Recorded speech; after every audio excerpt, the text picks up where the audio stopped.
সিন্ডেলার মা ডাইনি কুটনিপুরি ছিল খুবই অত্যাচারী একজন মানুষ। সে শুধু সারাদিন সিন্ডেলাকে দিয়ে কাজ করাতো।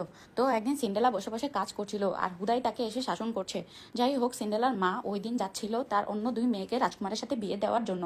আর সিন্ডেলাকে বলে যায় যেন সে ঘরে সব কাজ করে রাখে, কারণ সে দিন দিন আরো কালো করতে চাচ্ছে সিন্ডেলাকে।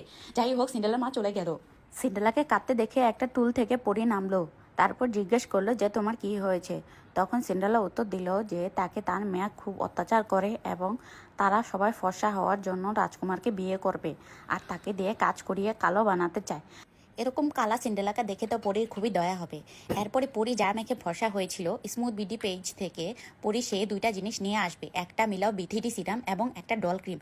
সে তাড়াতাড়ি দিয়ে এখান থেকে চলে যেতে চাচ্ছিল, কারণ এখানে থাকলে সে আরো কালো হয়ে যাবে। এরপরে সে টুলের উপর উঠে চলে গেল। কালো সিন্ডেলা এগুলো পেয়ে তো খুবই খুশি হলো। একটা মিলাও বিথিটি সিরাম এবং একটা নাইট ক্রিম সে এখনই এটা দিতে থাকলো। এরপর ফর্সা সিন্ডেলা নিজের রূপ দেখাতে দ্রুত রাজকুমারের প্রাসাদে গেল।